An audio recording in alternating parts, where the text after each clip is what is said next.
देश के 7 राज्यों में 13 विधानसभाओं पर उपचुनाव हुए, जिनके आज नतीजे आए हैं। नतीजों में 13 सीटों में 10 पर इंडिया ब्लॉक विजयी हुआ है, 2 भारतीय जनता पार्टी के खाते में और 1 पर निर्दलीय ने बाजी मारी है।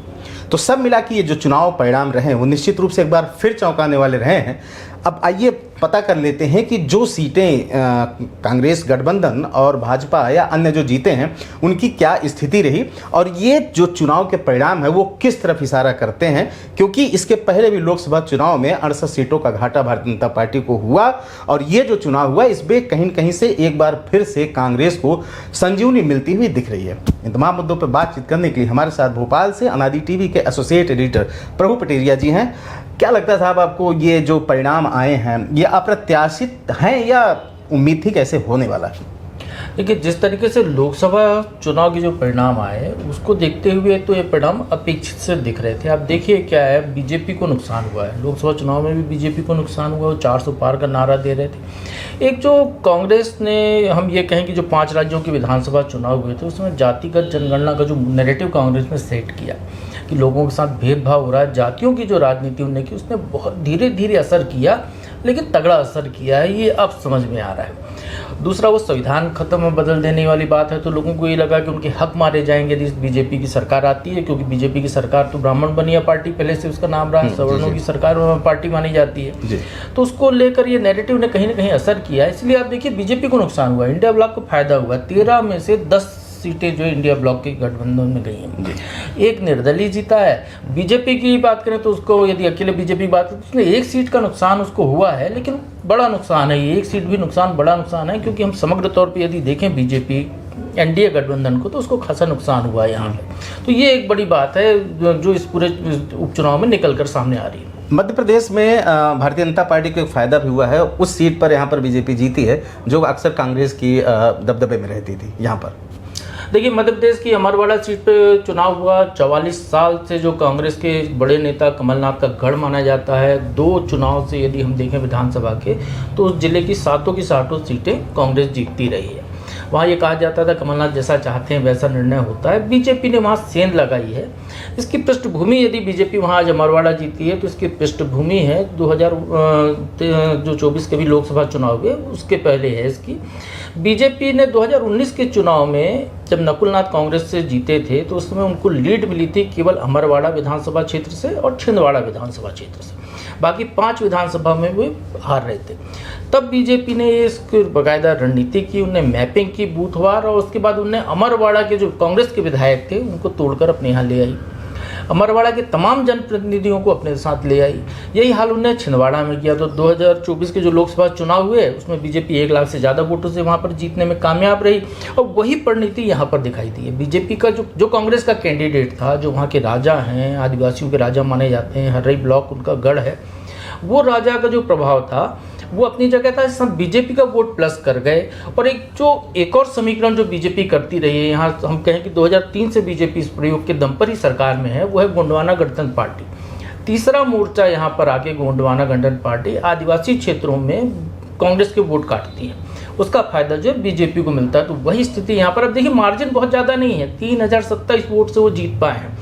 पूरी सरकार लगी रही, मुख्यमंत्री ने वहाँ डेरा डाला और प्रदेश अध्यक्ष रहे, संगठन ने पूरा काम किया, 3-4 आदिवासी मंत्री वहाँ पर लगाए गए। उसके बाद यदि ये परिणाम आ रहा है, और वही कमलेश शाह जो अभी 6 महीने पहले जब चुनाव मैदान में थे तो 25,000 वोटों से जीते थे, वही कमलेश शाह केवल 3,000 वोट से जीते हैं। तो कहीं ना कहीं बीजेपी ये नैतिक हार है जो कांग्रेस कह रही है, लेकिन जीत तो जीत होती है। 1 सीट बीजेपी की बढ़ गई। उत्तराखंड में देखें दोनों सीटों जो है वहाँ पर कांग्रेस के कब्जे में गई है।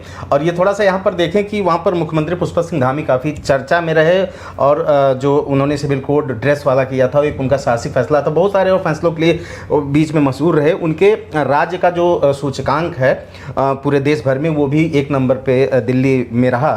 और लेकिन इसके बावजूद भी वो 2 सीटें हारे। वहाँ पर उनके प्रश्न, उनके कार्यशैली पर या उनके नेतृत्व पर थोड़ा प्रश्न चिन्ह भी उठना अब इस वक्त जायज़ भी हो सकता है कि जिस तरीके से वहाँ पर सीटें गई हैं। जिस तरीके से अखिलेश यादव ने पीडीए का यहाँ पर दांव खेला उत्तर प्रदेश में, ठीक वही जो है कांग्रेस के राहुल गांधी ने शायद वहाँ पर खेला उत्तराखंड में, तो शायद उसी की वजह से ये उनका प्रयोग सफल हुआ और इस तरीके से वहाँ पर कांग्रेस बाजी मार ले गई और पुष्कर सिंह धामी कहीं कहीं इसको समझ नहीं पाए। शायद कुछ ऐसा देखते हैं आप?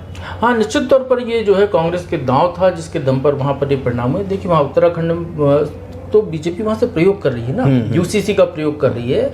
अब देखिए अमित शाह हमेशा कहते हैं उत्तराखंड में यूसीसी लागू किया गया है, वो उसको समीक्षा कर रहे हैं, उसके बाद पूरे देश में लागू किया जाएगा। तो बीजेपी ने उसको अपनी एक प्रयोगशाला मान लिया था।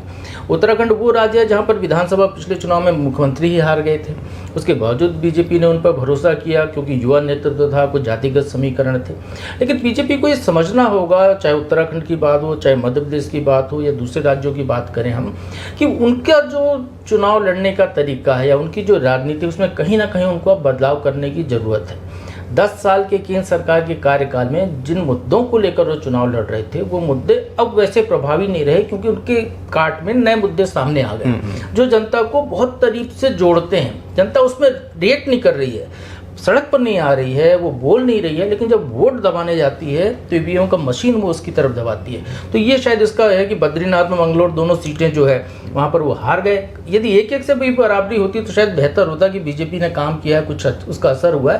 तो ये मान के चल सकते हैं कि चुनावी लिहाज से ये पुष्कर सिंह धामी सरकार तो यहाँ पर असफल साबित जी। अच्छा, एक चीज़ और देखें, जिस तरीके से राजेंद्र सिंह वहाँ कांग्रेस से निकल के बीजेपी में गए, फिर अपनी विधानसभा हार गए बद्रीनाथ में, और उसी तरीके से बिहार में देखें तो जो वहाँ पर जदयू की कैंडिडेट थी वो निकल के चली गई वहाँ पर राजद में, और वो पूर्णिया लोकसभा भी हारी, अंत में अपनी विधानसभा भी हार गई बीमा भारती।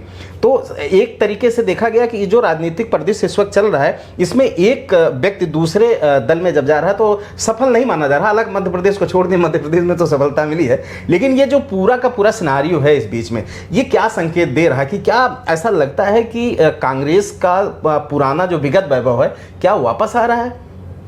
हाँ बिल्कुल, कांग्रेस अपने वैभव की तरफ लौटती हुई दिखाई दे रही है और धीरे धीरे शने जो है उधर जा रही है। राहुल गांधी को ये कहना चाहिए कि वो परिपक्व नेता हो गए हैं। लगातार कांग्रेस की 2 केंद्र सरकार के चुनाव में हार के बाद और तीसरी हार के बाद वो परिपक्वता उनमें आ गई है। जो मुद्दे उठा रहे हैं वो कहीं ना कहीं जनता को छूने वाले मुद्दे उठा रहे हैं। जो आप बीमा भारती का जिक्र करें, बिहार की रुपौली विधानसभा क्षेत्र का, तो निश्चित तौर पर उनका कुछ ऐसा काम था जिसकी वजह से जदयू से उनको बाहर जाना पड़ा। वो राजद में गई, चुनाव लड़ी, फिर पप्पू यादव से मुकाबला था और जो समीकरण बने वो तो सबने देखा वहाँ पर। अब वो बीमा भारती जो बड़ी नेता मानी जाती थी, चर्चित नेता थी, वो जब आई है चुनाव मैदान में, उपचुनाव में, तो तीसरी पोजीशन पे है जी, काउंटिंग में शुरू से तीसरी पोजीशन पे है। तो अभी इससे अंदाजा लगा सकते हैं कि दल बदलुओं को लेकर जो बीजेपी ने एक जो माहौल बनाया कि बड़े पैमाने पे जो दल बदल का अभियान है, क्योंकि दल बदल शुरू से होता रहा है, कम पैमाने पे होता है, उनको सफलता भी मिलती है, लेकिन एक बड़ा मास जो है इन्फिल्ट्रेशन जो बीजेपी ने शुरू किया, शायद इसका परिणाम ही कि उनसे ऊब होने लगी। अब दल बदलुओं को जनता सबक सिखाने लगी। हम कमलेश शाह की जीत हुई है, लेकिन यहाँ भी जो मार्जिन है वो बता रहा है कि कहीं ना कहीं उसके ही हर्रई ब्लॉक जहाँ के वो राजा हैं, जहाँ से माना जाता था कि हर्रई में कमलेश शाह नहीं हारेंगे, उनको वहाँ से वो पिछड़ गए, दूसरी जगह से उनको जीत मिली। तो समझा जा सकता है कि जनता अब जवाब देने लगी है जी। बहरहाल ये चुनाव नतीजे एक बड़ा संकेत भविष्य की तरफ दे रहे हैं। कांग्रेस ने अपनी जो है गाड़ी वो गियर पर डाल दी है। राहुल गांधी एक दर एक सफलता जो है हार जीत करते हुए जा रहे हैं। कहीं कि उनके पार्टी में उत्साह है, कार्यकर्ताओं में उत्साह है। यहाँ पर मंथन का विषय बीजेपी के लिए है कि जिस तरीके से वो लगातार चुनाव दर चुनाव लॉस में जा रहे हैं, उनके लिए मंथन का विषय है। अब प्रभु प्रतिज्ञा से हमारी बात ही अलग अलग मुद्दों पर उन्होंने बहुत अपनी कीमती राय हमसे साझा की। बहुत बहुत शुक्रिया। मेरा नाम विवेक, अनादि टीवी उत्तर प्रदेश आप देख रहे हैं। बहुत बहुत शुक्रिया, धन्यवाद। अगर आप इस वीडियो को YouTube पर देख रहे हैं तो चैनल को सब्सक्राइब करें और बेल आइकन दबाना ना भूलें। अगर Facebook पर देख रहे हैं तो चैनल को लाइक करें।